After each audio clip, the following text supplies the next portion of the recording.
What's up, Ozones? Welcome to the Ozone and welcome to episode number 4 of Journal 3, I think it is. I think it's number 4, yeah. I'm losing count because it's going to take quite a while to get through the rest of this book, but I'm really enjoying this. I just want to get straight into this. I know you've probably watched the previous parts already and you've been waiting for this one, so let's just waste no time and get straight into the actual content. Alright, the last time we left off with this whole spiel. There was trouble in the bunker, yes. So we were talking about the bunker, they were building the bunker, they had this security room puzzle thing that can only be lit up with black light, I assume, and then cryogenic tubes and stuff. And then there was this incident that happened, and this was really interesting, and I talked a lot last time about the shapeshifter, and I said a lot of things that were inaccurate, I would say. Obviously, while I'm going through this book, and while I'm trying to recall previous things, I'm trying to do a lot of different things at once. I'm trying to be entertaining as well, so there are going to be inaccuracies. But in general, like, my logic is pretty right in the fact that the shapeshifter does eventually get his hands onto Journal 3, and that is why he is able to shift into the various monsters and stuff that we see above. And it's a very well thought out show because we actually do see that in the episode, in that second episode of season 2. We actually see him get a hold of the book. And of course, the tin guy that the shapeshifter turns into, he, of course, is on, like, the cans or whatever, so he might have seen a can before anyway. Anyway, now we're going to move on to what I believe is going to be some big things. I think we're going to be talking a lot more about Bill here. We're going to be talking about Fiddleford's descent into the Blind Eye Society, and I think we're going to be talking a little bit about the portal, and then, because I remember, I think Dipper looked at Journal 3 one time, and half the pages were missing, and so I'm not missing, but like blank. So I don't know what we're going to see like towards the end of this book, whether it's going to be like Dipper taking control or maybe Stanford picking up the book again and finishing it. We'll see, but we'll get there eventually. So an encounter. Okay, so this is obviously like. The big thing with Bill is contracts are done through handshakes, right? And handshakes is usually how Bill Cipher takes control of your mind. So I apologized profusely to F for another traumatic experience. I told him that once we complete the portal, all of this will have been worth it. We're almost there. Okay, and then there's some cipher text here. All right, so let's have a little solve of this. I will cut once we've solved it. Okay, I've typed out what I think it says, and that looks quite good so far. Let's just see if all of it is generated. I think that is right. Yeah. Okay, so it says, I think at least, my muse has warned me that my assistant may not be committed to the cause. He thinks that F is not bold enough to follow through. I will worry he might be right. Or I worry he might be right. I don't know where the will came from. That's interesting. My muse has warned me that my assistant may not be committed to the cause. He thinks that F is... I don't know what this is, but not, I guess, because it would be...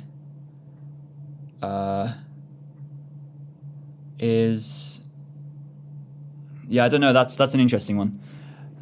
It is not bold enough to follow through. I worry he might be right. Yeah.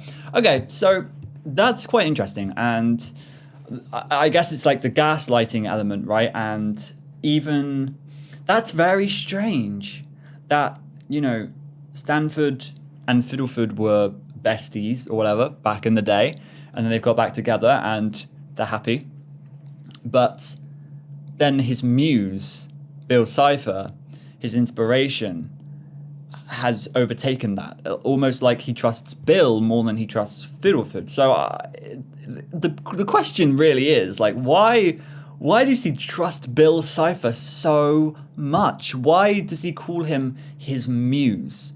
So I want to know. I guess, I don't know. It's really hard to, I guess, justify. I guess Bill Cipher is an omnipotent creature or something, but he's very manipulative, and he is obviously gaslighting here. So that's an interesting thing that we just decoded there. So let's continue. We have nearly completed the portal and will soon be ready to test it, but we have several more long nights before our work will be ready. Here's going to be the scene where Fiddleford's head goes into the portal and he comes out and he's like, the devil with one eye, or something like that. I forgot what he said. I think it might have been backwards in the show. I think we had to reverse the audio. Which does remind me, we do have I think there was one thing that I forgot to reverse. Or not, I didn't forget, but in Weirdmageddon, I didn't reverse when Bill was glitching out or whatever. So it'd be good to reverse that. I might even do that today if we're getting into Bill Cipher stuff, but we'll see. And in terms of, like, by the way, Season 2 Lore Hunt video, I don't know if it's going to happen because I don't know if there's going to be a lot that I can pick up on, really. And I don't know. I don't know if I want to sit here for hours and hours going through the show again. It might be worth me doing that, though. I guess let me know what you think in the comments. Should I go back through, or do you guys want to tell me what things I missed or something? Like, I'm interested to hear what you would like me to do. I recently find myself frustrated by the necessity of sleep. Think, if the average person sleeps 8 hours a day, they will spend approximately 1/3 of their entire life asleep. I think about that a lot. What a waste. In this regard, I find myself especially jealous of my muse. He has discussed with me at length the freedoms afforded to him by virtue of being a non-corporeal entity. He is free, truly free from the physical and biological restraints of our own world. Yes, but I guess there's the, like, flip-flop of you don't know what the other side is like. So you may think that Bill Cipher is free in that sort of sense because he's non-corporeal. He's literally, he's geometry. He is a two-dimensional being. And so it might be nice to us to have that sort of nature, but at the same time, I reckon Bill Cipher feels a little bit trapped in his world, whatever that world may be, and so he's trying to find an escape, and maybe he actually does want the physical and biological restraint. So we're lucky to have the physicality and the biology that we do that keeps us human and keeps us from being like this random shape in the middle of nowhere. Like we have a soul and we have a physical body that we can use, and so we're very lucky in that regard. But it's almost like Bill wants this, but Ford wants this, and like it's going between each other. It's just quite an interesting dynamic. This past evening around midnight, it was my assistant who first succumbed to fatigue. The 13 cups of coffee I had given him and record of frenzied bluegrass we were playing still weren't enough to keep him awake. He chided me, as often he does, for staying up too late. Don't forget what happened to Icarus, he told me as he packed up his things and left. He didn't flap hard enough, I replied. Wow, that's good. I like that writing. That's really good. So obviously Icarus, don't know much about him, but he flew too close to the sun. He didn't flap hard enough, I replied. So Ford's response is Icarus flew too close to the sun, but he could have gone out if he tried harder, I guess is what he's trying to say. But that's a really cool line there. As impressive as F's mechanical knowledge is, he sometimes frustrates me. I knew that if we needed to stay on schedule, I would need to work at least another 3 hours. But as the minutes ticked by, I too began to feel fatigue's wretched powers pull on my eyelids. Cool. This is cool. We obviously know they played interdimensional chess or something, so this is really cool. It was at this moment that my muse appeared before me with a tantalizing offer. He said he took pity on my frail human body and offered to take it over for a while to help me finish my calculations while I slept. I can think of a few times I have known such gratitude. It was almost as though he had read my mind. He held out his hand and I gladly accepted. Although I know that the image of him I see only exists within my mind, I insist that when my hand was engulfed in the blue flames, I felt a physical chill. It fascinated me. It's really interesting because with any other person, it would be terrifying, right? It would be horrifying even. But the fact that Ford has that mindset and that awe at Bill Cipher and what he is, and the scientific kind of explanations for weirdness and for Bill Cipher, it fascinates him. It doesn't just like interest him, it fascinates him. Like he gets joy from understanding and from being there and knowing about things. Like that's really interesting terminology and phraseology right there that it carries through this entire book. These codes, by the way, I've thought, like, between episodes, this must be, like, they seem to appear a lot on, like, Bill-specific pages. I feel like this is Bill Cipher talking. And we haven't decoded any of these yet, of course, so I have no idea what these are or what they say. But for me, it feels like who else is going to write here? Like, who would write this code, apart from Bill potentially reading this and then writing a response back in ciphertext? And it's interesting he's using ciphertext because it means he wants his messages to be encoded. Maybe it's an encoded message to Ford himself because he knows that nobody else is going to know what these symbols mean, but Ford definitely knows because, you know, he had like the whole ciphertext pages and stuff on the Caesar cipher, the Atbash, the 123, the A1Z2, A1Z26. So like it's interesting to think about the meta of this rather than just what is this code and what does it say. It's interesting to think about the why. To put your hand in fire and not get burned. This is a feeling like no other. I awoke this morning to find that my muse was true to his word. There in my notebook were 6 hours worth of beautifully written calculations, perfectly sufficient to keep me on schedule. My assistant's expression when he saw me fully alert and smiling with a huge stack of calculations at my side, I had to stifle with laughter. If only he knew the powers of my imaginary friend. Update. Several hours after the experience with my muse, I experienced a burning pain in my right eye. Probably just a headache. I have attached a monocle to this book to help me read with one eye until it goes away. I hope it doesn't bleed. Very odd. Yeah, I believe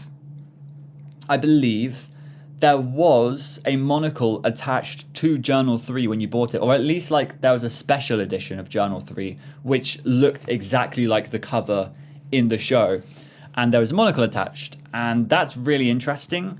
I don't know if the Blacklight edition comes with a blacklight as well, but that would be cool. It's really, really cool that they're going all out with this. Like this is why this is happening. This is why there's a monocle. It also scares me a little bit because if there's a monocle, it could potentially mean, and it could be like an actual magnifying glass, it could potentially mean there's some things we've missed here because they're in like finer details. Like even in the background here, I'm seeing this code and I'm scared that I'm going to have to decode that somehow. But at the same time, I'm thinking it's just like alchemy and random symbols that they've made up. So it scares me a little bit, but that's a really cool detail there. Okay, portal stuff. I'm interested for this. Finally, the time has come to test main circuit. There is no way either of us is foolhardy enough to jump ourselves. We'll use a mannequin to test it. Ah, yes, that's right. They were going to use a mannequin, and then I think Fiddleford got fiddlefooted. F has become increasingly finicky about the entire test. He seems to check and recheck the calculations. He's nearly as agitated as during the Gremloblin attack. I worry about his resolve. Despite his concern, the portal is coming along wonderfully. NASA could only dream of what's happening in my basement. Okay. Reference to NASA. Fuel gauge. Must recalibrate so that we don't short-circuit the entire town again. Interesting. So that's what short-circuited the entire town in Not What He Seems, I think. Unless I'm completely wrong with that. If it does not make me famous, the power bills will bankrupt me. Isn't this... No, that wasn't the symbol. There was one of these symbols that became Stan's tattoo, but it was actually a burn mark because of, like, one of the hot things that were near this, I think. All is ready for our first major test. If my muse is correct, the grand unified theory of weirdness will be mine. I now know how Newton, Einstein, and the other giants of science felt right before they walked their way into the history books. If all goes well, I shall soon be counted among their ranks. Okay, Jan 17th. Probability of failure increases? Increases with what? I like how the sugar is called sweet and sweet. It is the night before testing day, and I'll admit that tensions are high. An hour ago, F and I had dinner at the local diner with the intention of toasting to our future success, but when I raised my glass, F couldn't meet my gaze. He told me that he was having second thoughts about the entire mission and nervously slid a napkin across the table. On it was the diagram with the words probability of failure. Okay, so this. This is interesting because this is also feeding into Ford's conception that Fiddleford isn't, like, it's feeding into Bill's words of Fiddleford isn't good enough and Fiddleford isn't going to follow through. And so it's unfortunate that all of these events have sort of aligned, and so Ford has been completely gaslit here. He said that his final calculations had revealed deep flaws in our design, flaws that could have disastrous consequences. He felt we were being reckless and urged me to reconsider the whole plan for the safety of the town. Again, he questioned me about where I got the idea for this portal, and I almost considered telling him the truth, until he showed me something that shocked me. In his trembling hands was a thesis paper, The Astonishing Anomalies of Gravity Falls, with my name credited underneath. He explained that he had spent the last 3 days working without breaks, and he had written a paper exhaustively, chronicling all my greatest discoveries. Publish this, he said, placing it on the counter. This is your research. I merely went through the trouble of cataloguing it for you. There are enough discoveries here to make you a multi-millionaire. With this, you will have everything you ever wanted, and you won't need to go through with this risky test. Forget about the portal and the grand unified theory of weirdness. Publish this, get your life back, and move on. Wow. That's incredible. So Fiddleford created basically his own Journal 3 based on their adventures. So the Gremloblin, maybe? Well, I don't know, because he seemed to use the memory gun on the Gremloblin, so maybe not. But he seems to have made him a paper, a thesis paper, and he's saying, stop here, this is going too far. Wow. That came out of nowhere. Big lore drops today. It was just as my muse had warned me. How could someone I trusted for so long actually suggest giving up now, when victory was nearly in our grasp? Exactly what I was saying. This is feeding into that thought. Was he planning on leaving me the scraps while he discovered the grand unified theory of weirdness himself? Was I to be a forgotten Tesla to his backstabbing Edison? Interesting. I haven't heard about that story. I asked for the check and refused to even give his insulting thesis paper a glance. That's really interesting. I've never heard Tesla v. Edison. Maybe it's because it was a cover-up or something. Well, obviously Tesla, I think we've talked about Tesla, and then Edison is Thomas Edison, who created the light bulb. That's probably my... I imagine maybe Tesla created the light bulb and then Edison stole it or something. That's interesting. We will do the test tomorrow night at 8 o'clock sharp, I told him.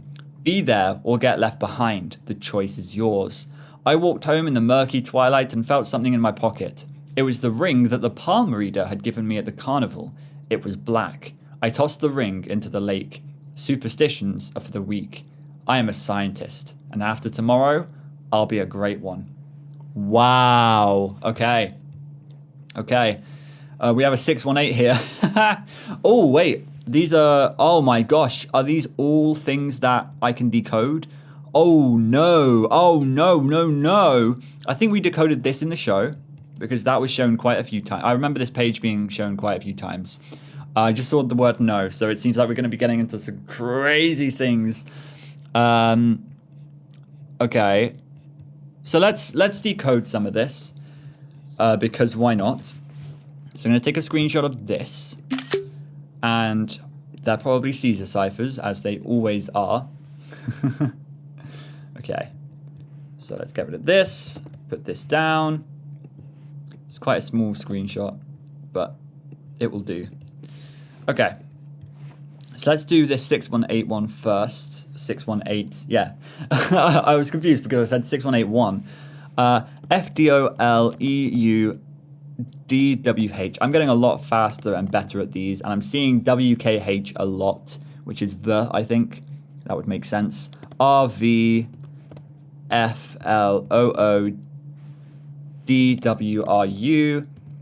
WR618. I don't know if that will break my thing, but there you go. Calibrate the oscillator to 618. Okay. So what is that? Calibrate the oscillators. I mean, this is all probably pseudoscience. This is all fake science made up for the show. But I appreciate the level of detail in this sort of thing. And then below that we have FKDUJH Foxer. And then IDSDFLWRU, is that? Charge flux capacitor, that will be. I think. Is that right? Charge flux capacitor. I mean, it obviously flux is like, you have like magnetic flux. And then capacitor is electricity. It's not a resistor, but it's like a, yeah, it's a capacitor. Okay, next thing then. Then here we have some, it looks like coordinate. Oh, it's not going to be coordinates, but I will get back to you in a second. Okay, I'm here. So Oasis 153.4, Chasm 130.3, Clock, I don't know, I don't think that's right. Clock Toda 55.6, Crystal Forest 15.0, Underground Tunnel 212.2. So it almost does feel like coordinates, but like Oasis, Chasm, oh, Clock Tower, Crystal Forest. We know Crystal Forest exists. We know the Clock Tower exists. We know there's no Oasis and there's no... Is there a Chasm? Underground Tunnel. I think they've talked a little bit about Underground Tunnel. I don't know what that is. It feels like coordinates. But yeah, that just exists, I think. So that's a strange one indeed. Okay, let's also solve all of these. There's a lot here to unpack, but it's quite interesting just kind of like seeing how this show has been put together as well as the books. So let's solve these. Okay, up the side here it says enter security code emergency. Oh. Enter security code. I must have typed it out wrong. That is a HPPHULFK. Emmerich. Emmerich. Isn't Emmerich a thing? Enter security code Emmerich. Let's look up what an Emmerich is, if that even does exist. Okay, I've been looking up what an emirate is, and it is a name, which I thought. I didn't know if it was like a famous person. I even looked up like Gravity Falls emirate, and I saw there were some websites that said like Journal 3 and stuff on it. So so I've decoded it, right? I just don't know what it means, and I don't know if anybody knows what it means. Let me know in the comments if you know who emirate is or what that like secret code means at all. That's certainly an interesting thing to decode. I've also decoded this one, and this one is just the exact same as before. Charge clux for capacitor. I'm starting to wonder, like, was this done as clux for capacitor? What did they swap the letters for a reason? Like, was it just a joke or something? I don't know.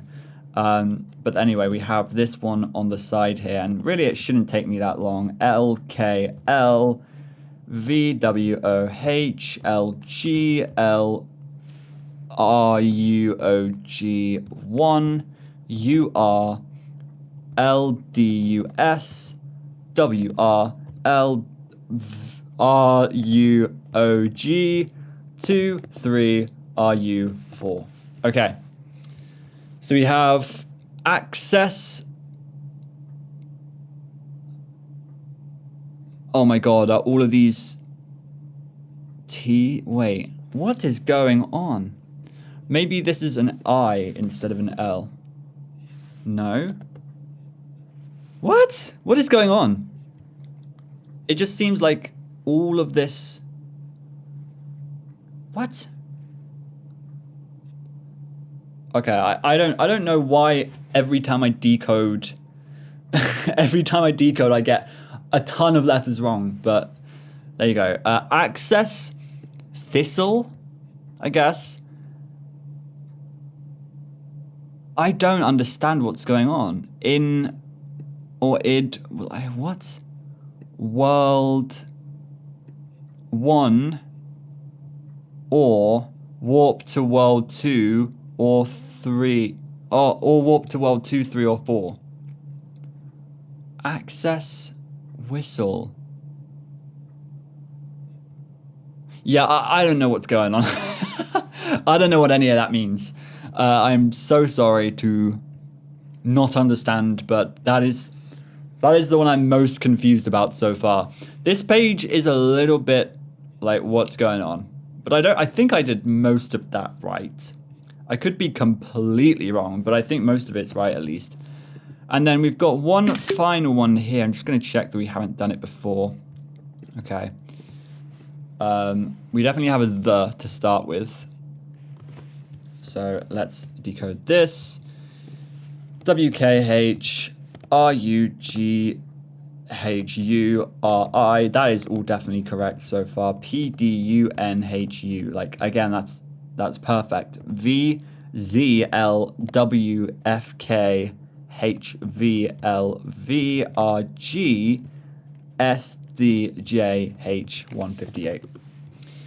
The order of the marker switches is on page 158. The order of the marker switches is on page 158.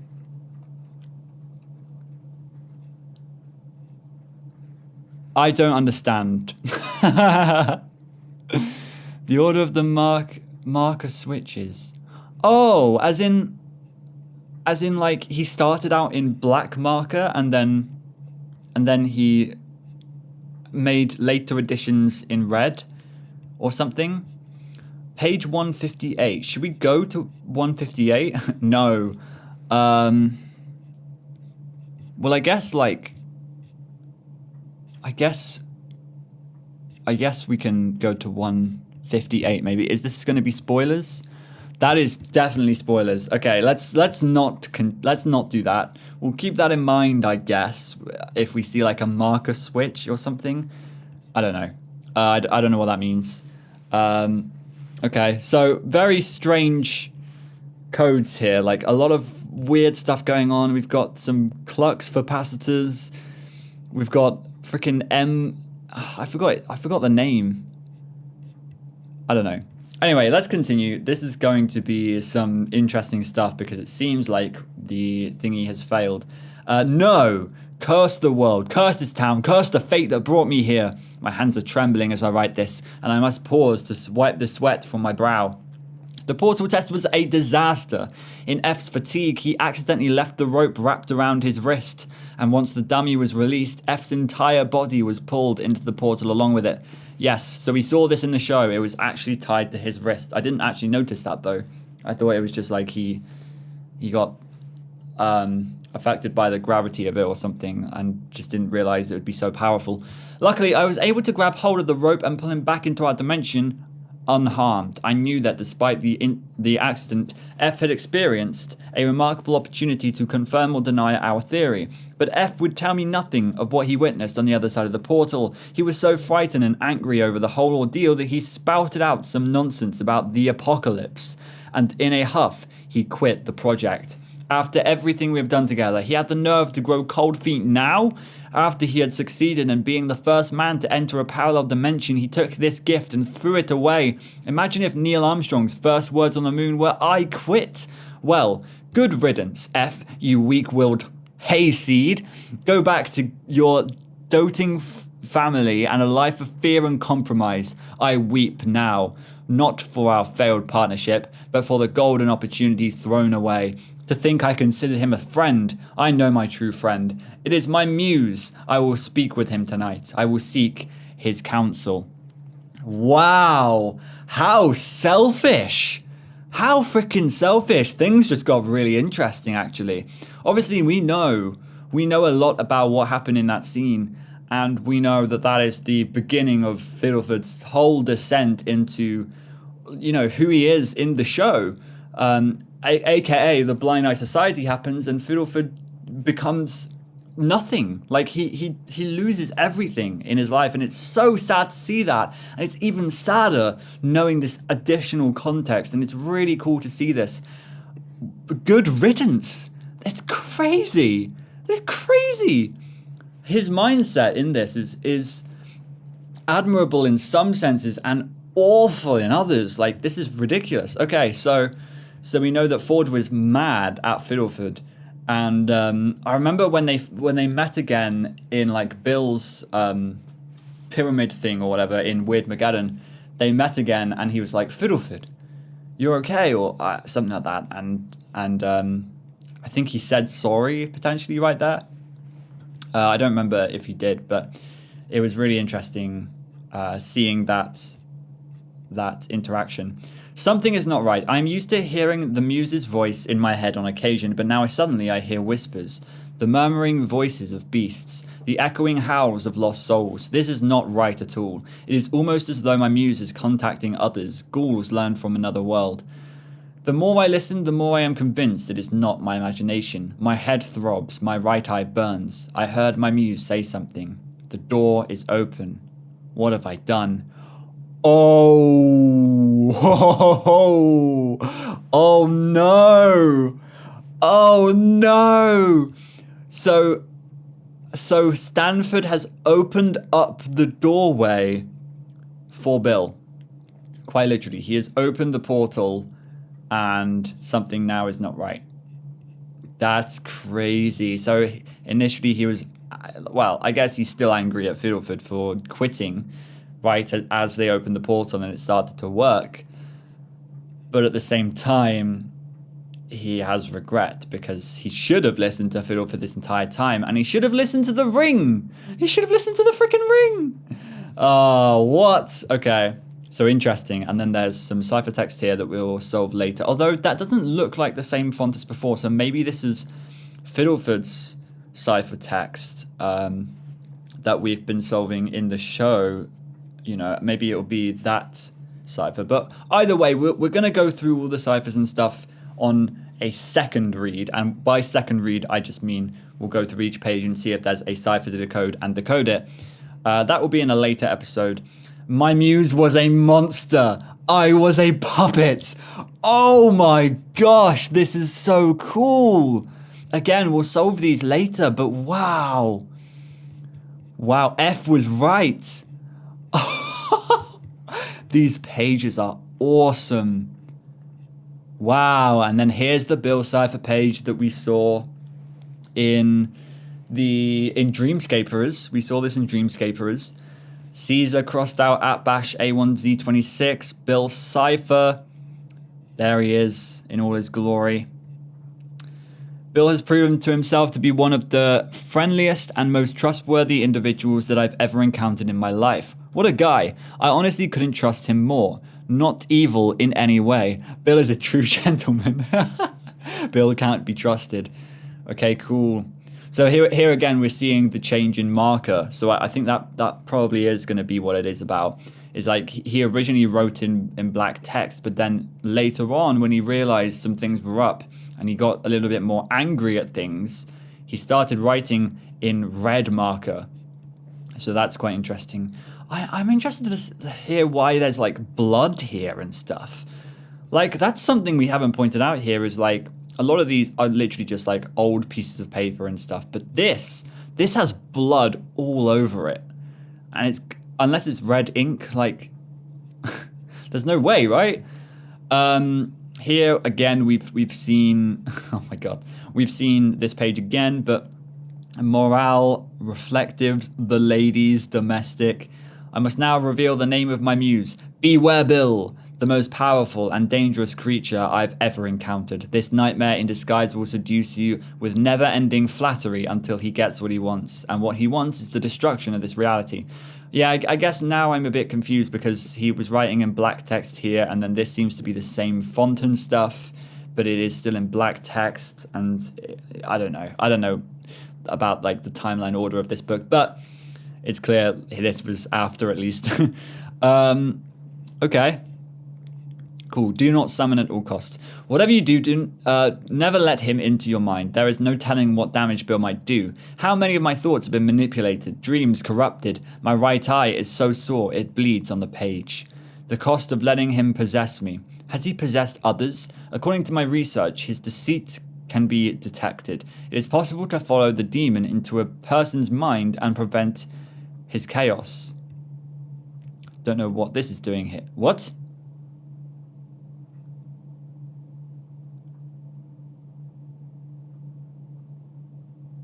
What?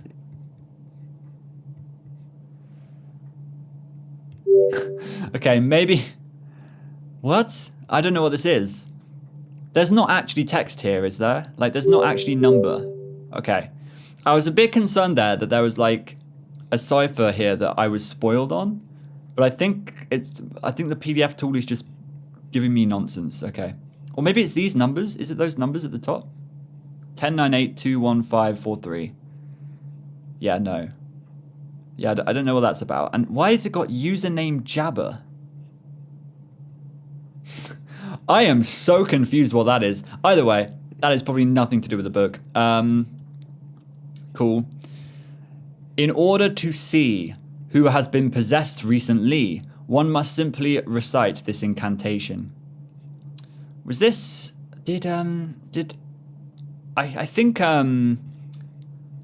I think Dipper used this once, right? So you got... Oh my gosh, I'm going to have to try and translate this. Latin, I think it probably is. Videntis omnium.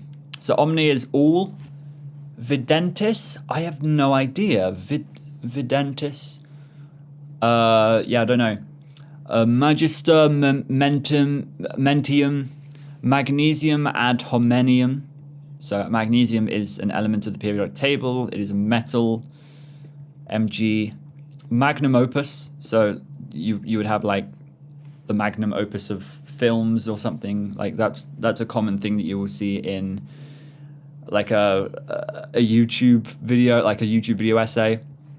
Habeas corpus. Corpus is going to be like dead body. Inceptus nolanus overatus. Magister mentium. I think we saw this at one point, but this is interesting to see it spelled out. I can't translate this. Again, maybe when we go through like all the ciphers, we might have a look to see what Latin this is, what this actually says.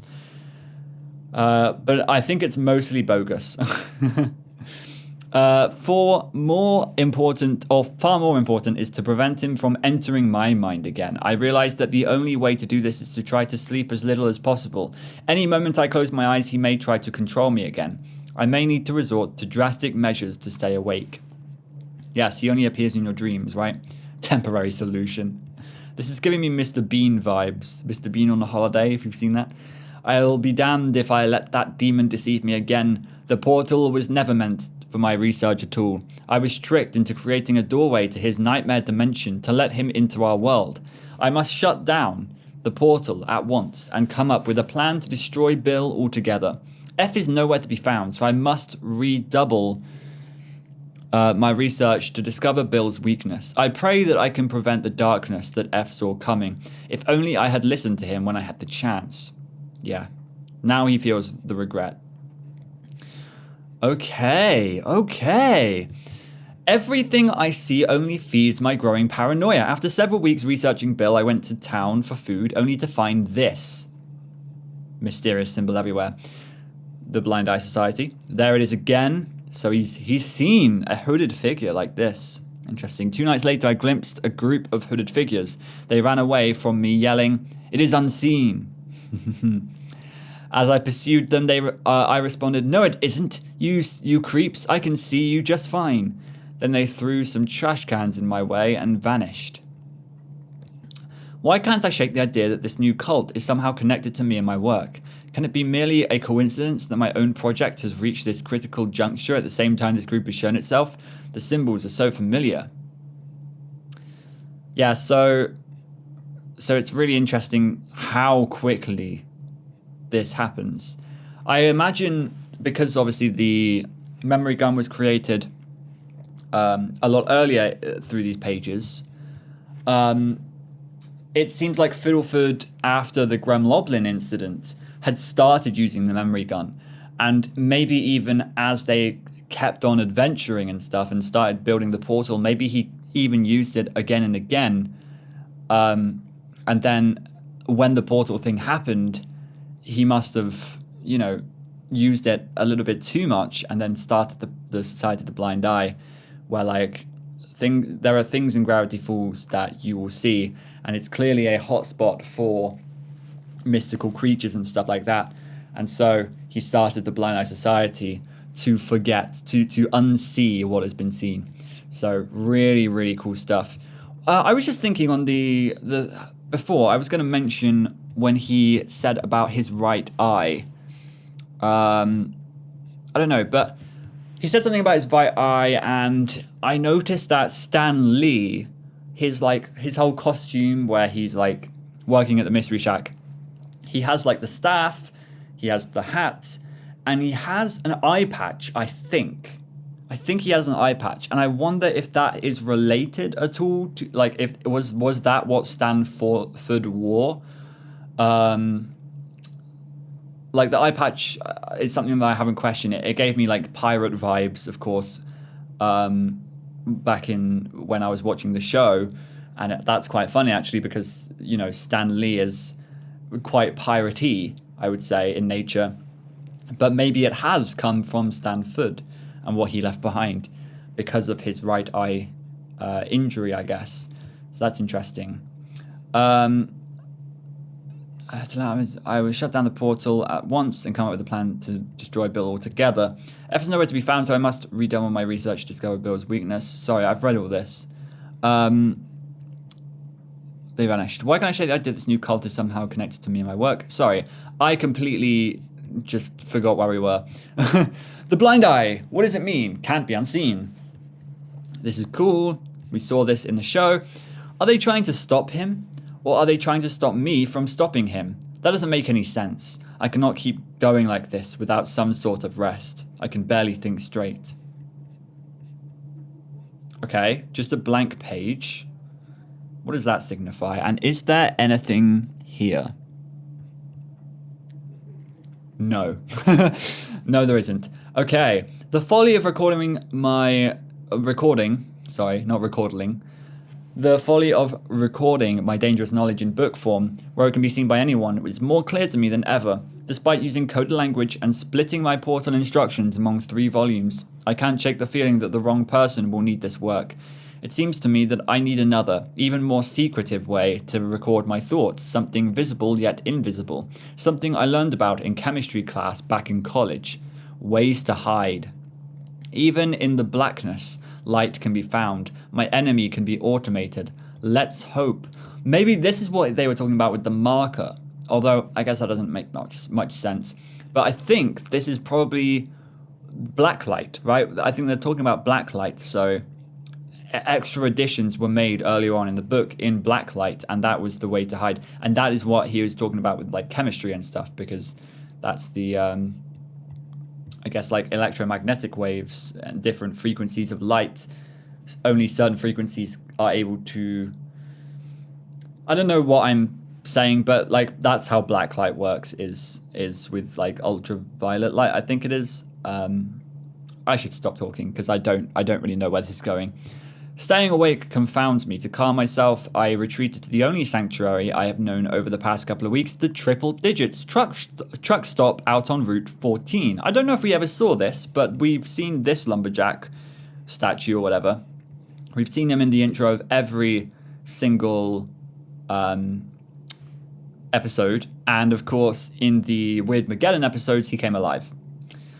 Their industrial strength coffee is the best method I have for staying awake, and yet even after 6 cups I was still drowsy. A kindly looking trucker noticed that I was having shutter trouble and offered some suggestions to keep me awake. Pinch yourself, pinch someone else, they'll punch you awake. Put peanut butter on your face and let a dog ride shotgun. He'll lick you awake. Put peppers in your eyes, just give up, Sixer. I blinked with a panicked start. Had I been drifting off? Had he really just called me? I love that Stanford is just drawing these things. I reared back and heard my plate of bacon crash on the floor. Everyone in the diner turned towards me, and perhaps it was just the sunrise coming in through the window. But at that moment, I swear that all their eyes were glowing yellow.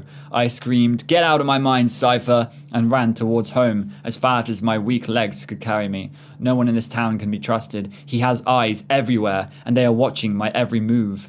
So maybe now he is able to do this because of the portal.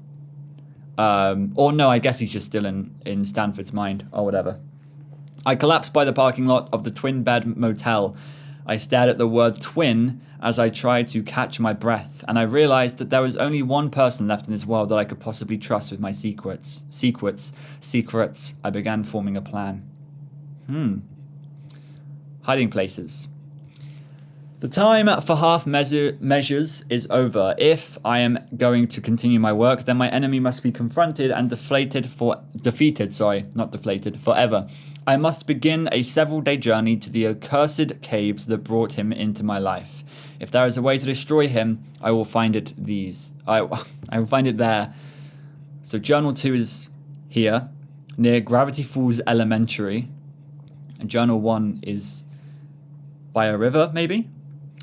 Before I can begin this odyssey, I need to dispose of my journals. They're too valuable to destroy, but the information contained inside is too dangerous. And I shudder to think what might happen if it was to fall into the wrong hands. Okay. Cool. I've already hidden Journal 2 near the elementary school. I doubt there is any child clever on or conniving enough to discover it.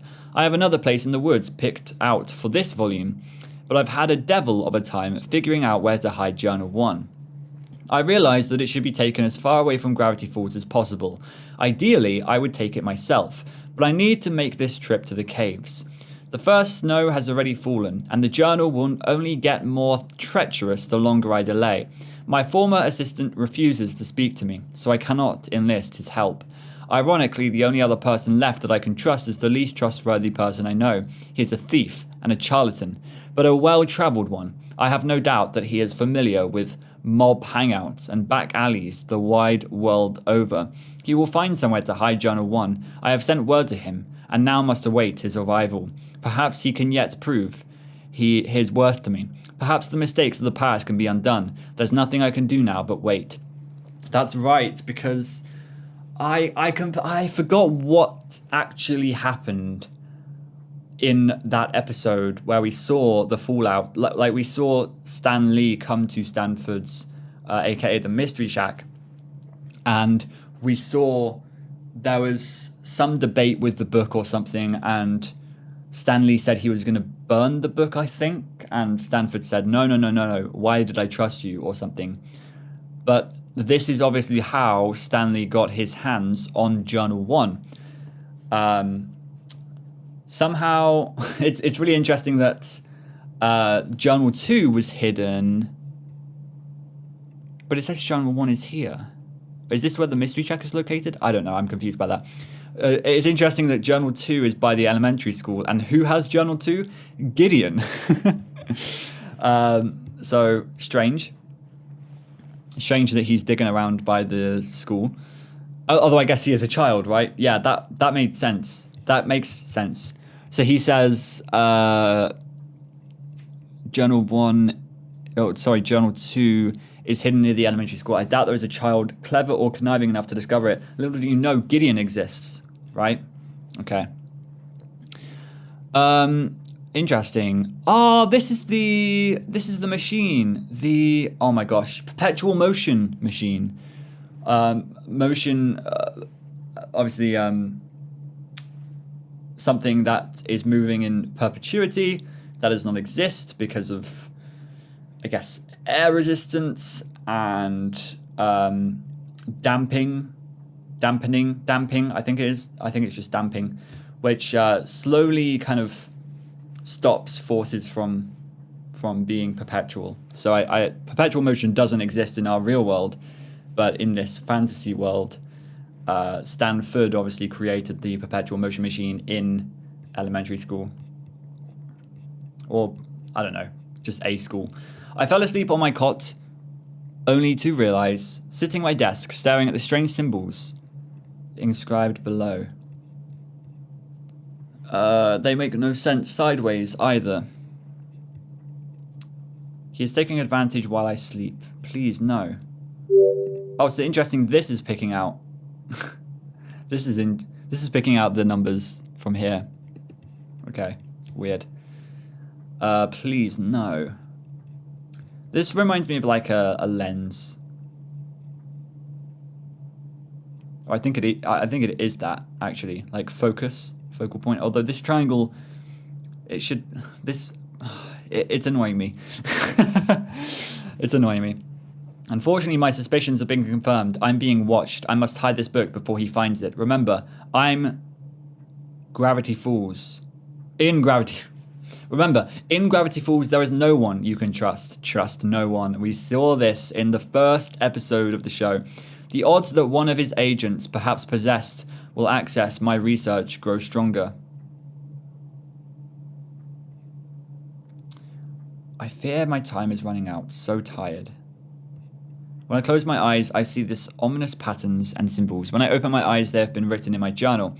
I am not the one drawing these, am I? Question mark, question mark. My mind has been stretched to the limit.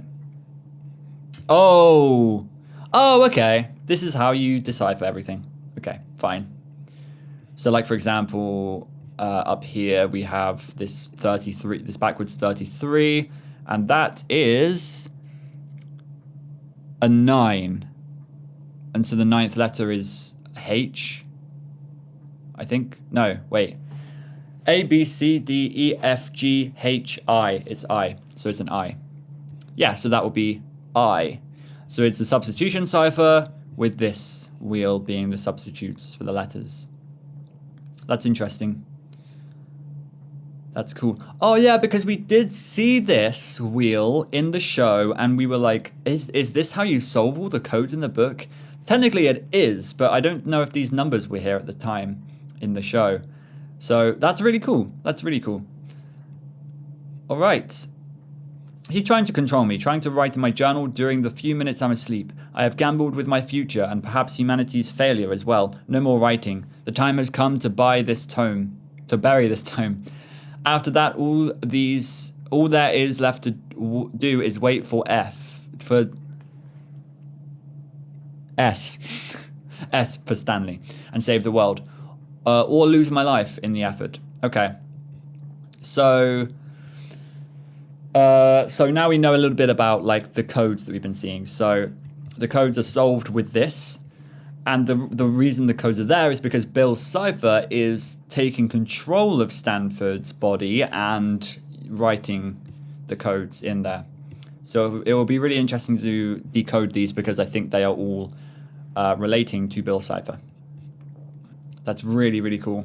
And then, whoa, blank pages. It's crazy how I have such a big reaction to just blank pages in this series, but that's very telling because that means this is the last thing he wrote. This is the last thing he wrote before. Why does it do this? I don't know.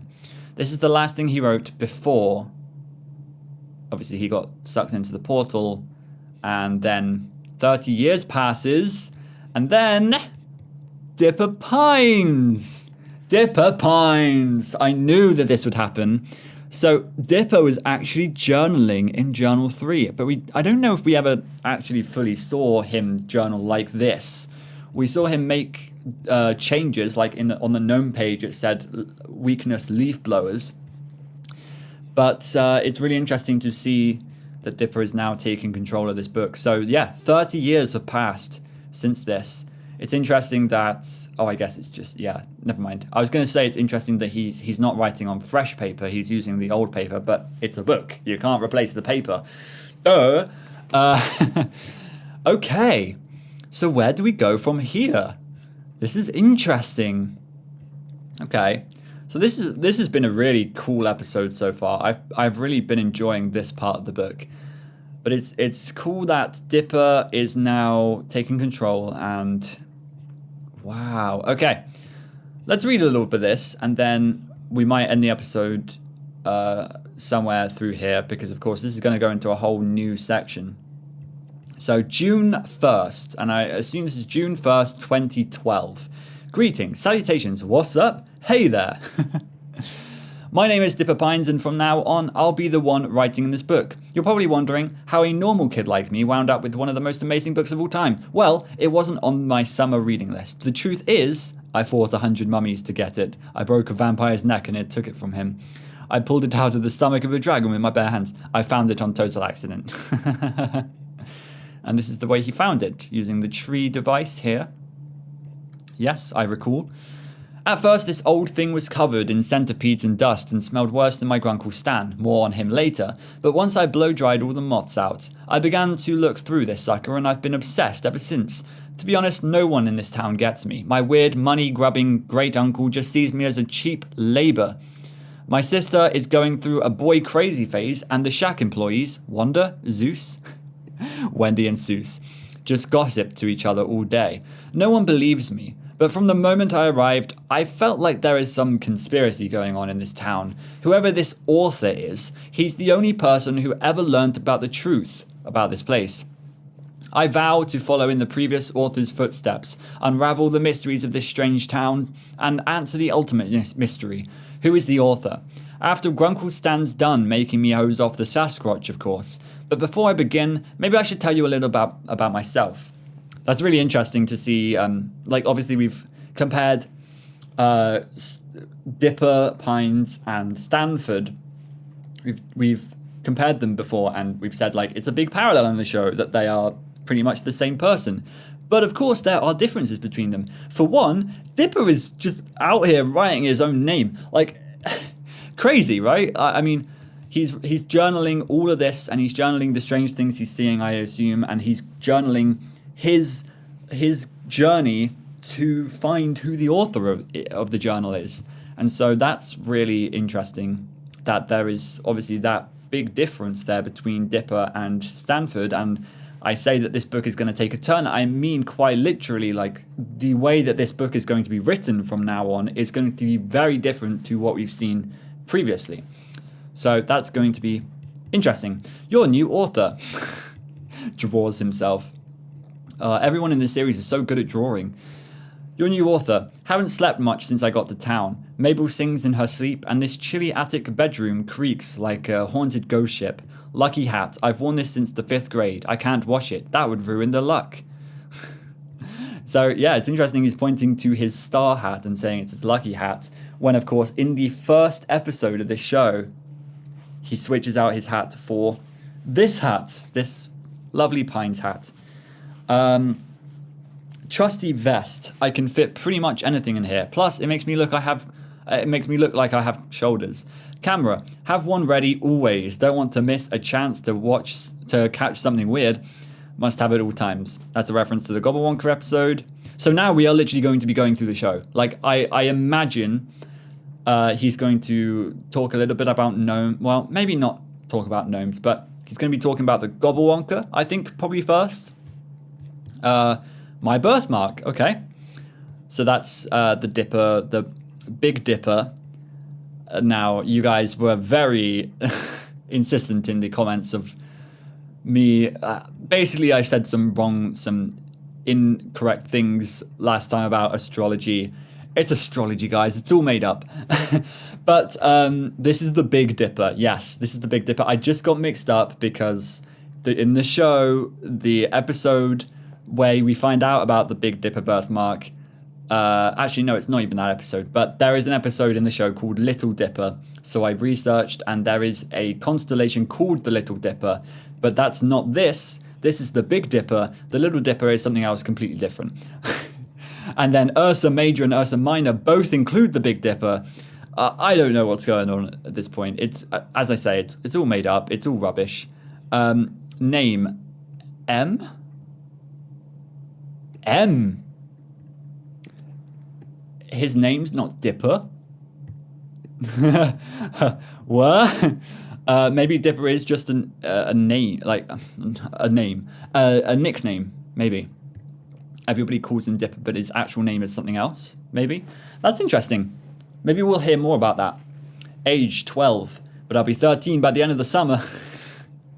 A reference to episode The Inconveniencing. Hometown, Piedmont, California. Very place. Nice, boring. Wait, I thought that said that. I thought it said very place, nice, boring, but no, I just read it completely wrong. Nice place, very boring. Yes. I was just thinking, because I was doing a crossword the other day, and one of the clues was like the wine created in Piedmont or something, and like they are known very well for that or something, but I can't think of what it was. Anyway, interests, video games, the paranormal, photography, Icelandic pop group Baba. Siblings, my twin sister Mabel. Imagine me with girl hair and about 1,000 pounds of sugar injected into my bloodstream. Can be a real friend when she's not doing one of her bits. She's smarter than people give her credit for, and often acts the way she does just to drive me insane. Was a lot more fun before her boy obsession. Distinguishing features. A weird birthmark that looks like the Big Dipper, hence my nickname. Mum once said it meant I was destined for greatness. Grunkle Stan said it looked like someone spilled hot sauce on my face. Note to self, never show him this journal. Cool. That's interesting as well. Mum said it was meant that he was destined for greatness. So, like, the stars align. Yes. Astrology is very much about, like, the future things. Like, if things are written in the stars.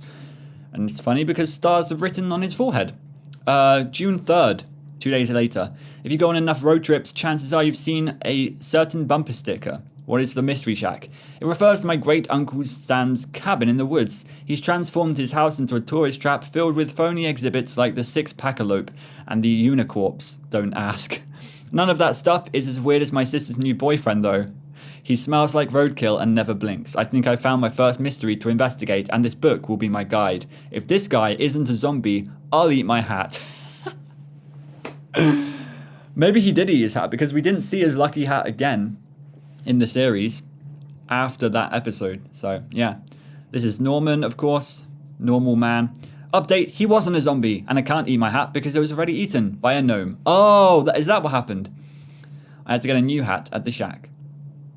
I must have missed that. I must have missed that detail when I was watching. I didn't see his hat get eaten, but that must make sense, that he lost his hat during the fight, and so he got this new hat that has stuck with him since. Mabel and I fought an army of real gnomes that were posing as her boyfriend. It was terrifying, but amazing. Finally back safe and sound from the weirdest days in Gravity Falls. This journal told me there was no one in Gravity Falls I could trust, but when you battle 100 gnomes side by side with someone, you realise that they've probably always got your back.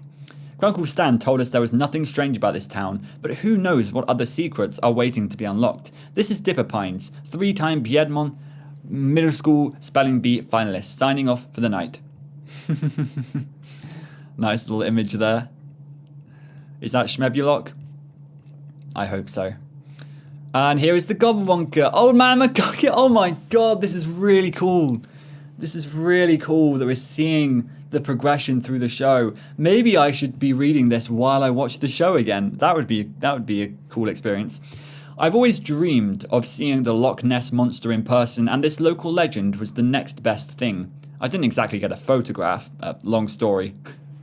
But here's a very realistic drawing of the local lake monster they call the Gobblewonker. I like this.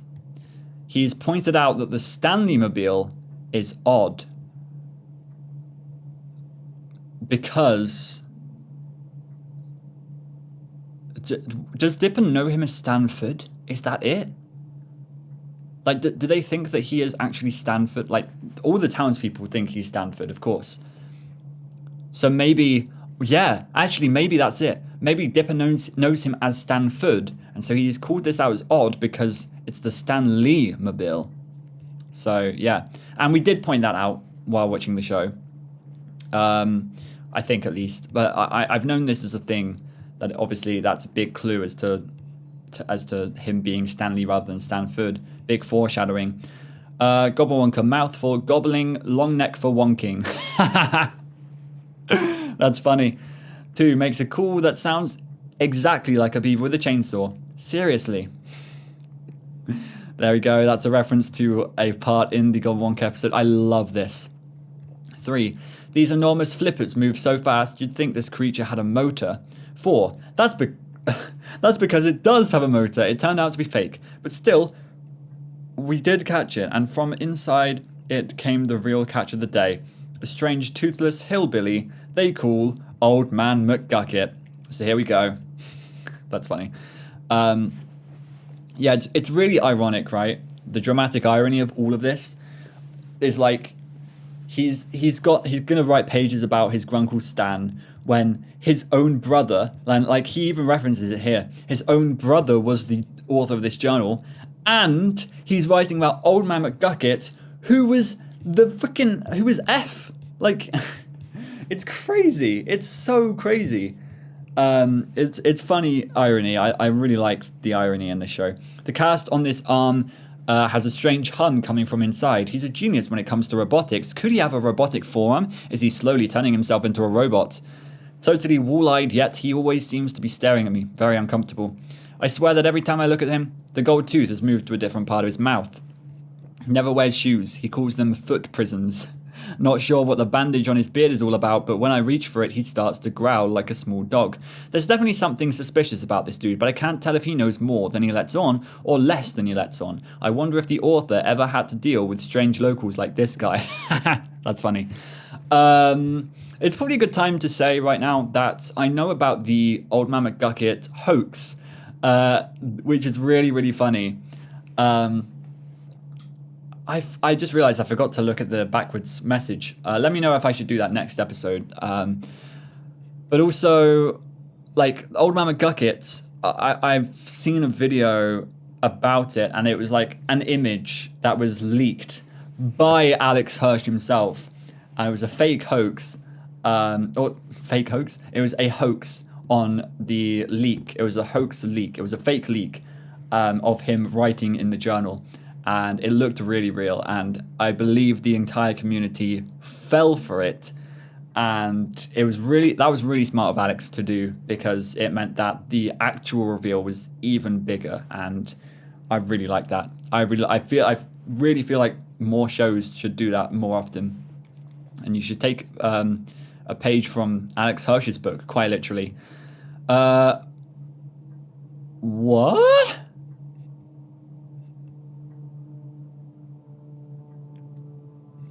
Wow. Okay. June 7th, Something extra weird happened today at the grand unveiling of Stan's Wax Museum of Mystery. I think I might have seen a ghost. So this is episode 3.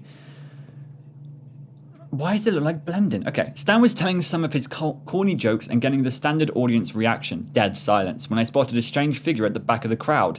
He was bald and very pale, mostly grey and white. He was holding something in his hand, but I couldn't make it out. He suddenly ran towards the forest. There was a flash of light and he was gone.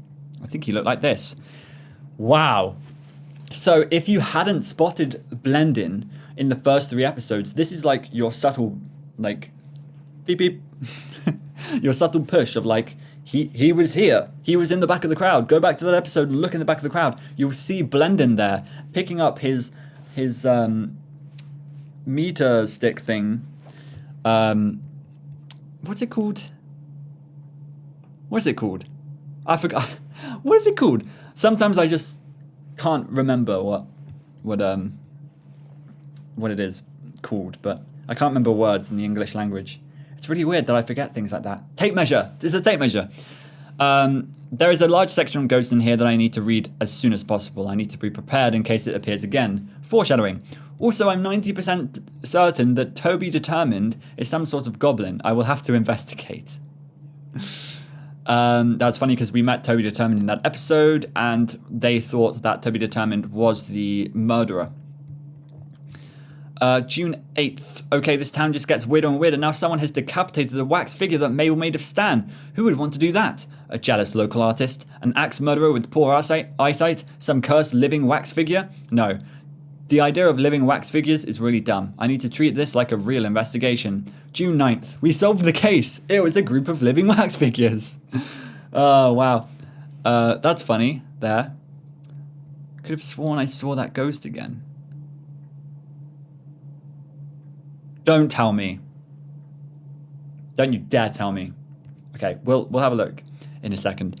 It was a group of living wax figures. I sword fought this unholy British wax maniac on the roof and would have lost if the sun hadn't come up at the right time.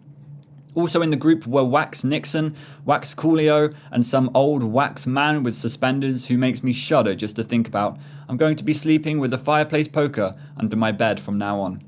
Was this, Wax, what's his name? Again, I'm having that thing where I forget the freaking name. I know his name. The interviewer. I don't know. I've seen a few of his interviews, but yeah. Just when I saw this go, okay, we're gonna look. I imagine there's probably nothing there, but if we've missed a Blendin cameo, I'm going to go crazy because we literally did a whole season 1 like unpacking and we didn't see this. So let's see if there's ever a scene where there's a crowd of wax figures and Blendin is there. Let's see. Oh boys, it's good to be back. I need to rewatch this series, man. It's so good. Okay, let's just always look in the background of these shots. And I'm going to go through quite quickly because I don't think there is going to be anything. But look in the background and see if there is a ghost or if Blendin is there. Because it will be insane if Blendin is there. What's his name? This one. What's his name? I forgot his name. I'm an idiot. Okay, so here we go. Is there anything in the background? I imagine no. Let's just fast forward to these moments. I swear to God, if there is something. No Blendin. I really want to watch this again. I'm dying to just press play. Yeah, I don't think there was. I might be wrong. And I might miss something. Actually, this is a time where you can let me know. It is crazy going back to this episode thinking how much foreshadowing there was. It's really, really cool. Look at that. It's like they're reunited. That's crazy. Let me know if there was anything in the background there that I've missed. Or if there was something else in that episode that I really need to see, then let me know how I would go about seeing that. But I don't think there's any extra blend-in cameos. Again, could be completely wrong about that. But this just feels like a subtle nod towards that. So it might be something. But there you go. I think I'm going to read a couple more pages, and then we're going to save the rest of the excitement of Dipper's stuff till next episode. We've gone through quite a lot today. June 10th, it's 2 a.m. and I'm giving up. There's no way to trap the thing. I don't understand how it can move so fast without any legs. Okay, I'm tired and being unclear. Let me start again. This is Dipper Pines, officially starting over. It started right around lunch. Mabel and I had finished disposing of the wax figures. There was a lot of melting involved. On the bright side, Mabel had some lumpy new crayons to draw with. We were watching TV and eating some of her world-famous peanut butter and whatever else is in the fridge sandwiches. When I heard something in the walls, a familiar voice came through the vent, mumbling about an exclusive interview with a possum that was coming up next. That's when I knew that something wax had survived. I tried to convince Mabel to join me in finding it, but she was busy trying out her new crayon set. She invented a new colour called Blorangurple. Blorangurple, oh I see. While watching Dream Boy High to Kraz and Zyla's Bodexcellent Radventure, so I knew she was lost. I knew that I was on my own. And we know that they never found him, because he reappeared in Weirdmageddon. His head just came out of the vent again, and oh, there he is again. And we had that whole we had that ciphertext in that episode. And again, I want to know who is telling us that ciphertext. Who like he is still in the walls or something, I think he said. Could that be Bill? Like, I don't think so. I needed to go into the air conditioning vents, but I wasn't going in unprepared. I said goodbye to Mabel and jumped into the living room vent. The glow from the television quickly faded as I shinnied down the duct. I turned on my flashlight and was stunned to see a maze of corridors.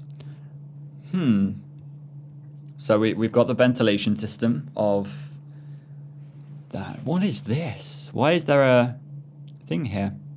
Okay. I could hear the creature's voice coming from above and to the left. They took me out of Brooklyn, but they couldn't take Brooklyn out of me. I followed it, dropping bits of bread from my sandwich so I wouldn't get lost. The duct got really narrow, but I was able to make it through. Just as I reached the top, I dropped the flashlight down the hole. I was left in complete darkness. I heard the creature again. It was much closer. Do blue-eyed people see better? What was that supposed to mean? Was he taunting me? Could he somehow see in the dark? I crawled blindly towards the voice, dropping more breadcrumbs as I went. As I came around the corner, I could see the shape of the disembodied wax head of the Suspenders Man. What is his name? What is his name? You guys are going to tell me in the comments, and you're going to shout at me in the comments, and I know his name, but I forgot his name. I'm going to remember it as soon as I finish recording. Okay. I was unprepared for what came next. As I swiped at it with my net, the net somehow jumped out of the way. I fell forward and landed hard on my elbow. The head mocked me. There's nothing funny about the funny bone. I swiped at it again, but it came rolling at me like a bowling ball and knocked the net out of my hands. It rolled into the far corner, turned and came at me again. I got tangled up in my rope and covered in peanut butter from my sandwich and ended up stuck in the bottom of a narrow duct.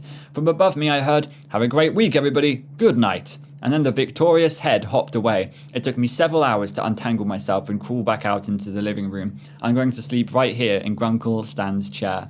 Stuck! June 10th. It's 10 a.m. and I've been woken up by the joyful conversation between Mabel and the disembodied head. Apparently the way to tame the thing is to let it interview you. I'm going to shower and wash off all of this peanut butter. I could use an off day from all these paranormal creeps. Okay. We're going to learn more about this creep next time, I think. What is his name? Nope, I got nothing. It's not coming to me. Yeah, really, really cool stuff that I'm really, really enjoying. And yeah, I think this has been this has been my favorite episode to record yet. I think it's probably been the longest episode, but I haven't checked how long I've been recording. We're going to get more into, this is just a preview of what we're going to get into. Oh my god, Mabel stuff. Quentin Tremblay. Oh, it's going to be so cool. I'm going to love reading through all of this stuff. It's like we're going back through the show. We're getting more additional context for the show. We're getting even more stories. intertwined with the show. It's really, really cool. Can't wait to get more into this. And yeah, that's going to be it for today's episode, though. It's very weird. I feel like I've been recording for a lot longer than I usually do. But I guess maybe I haven't been talking as much. I've just been kind of reading and going through all the pages. We've covered a lot of pages today. We've covered a lot of the book. And it's been a normal recording time, so I don't know what happened with my time distortion or whatever. But there you go. That is the episode. Make sure you join me next week for episode number 5 when we go through probably the rest of Dipper's stuff, maybe? I don't know what we'll do. But it will be interesting nevertheless. So thank you so much for watching. Make sure you check out my Patreon. Make sure you subscribe and like the video and comment. Anyway, thank you so much for watching, and I'll see you next time. Goodbye.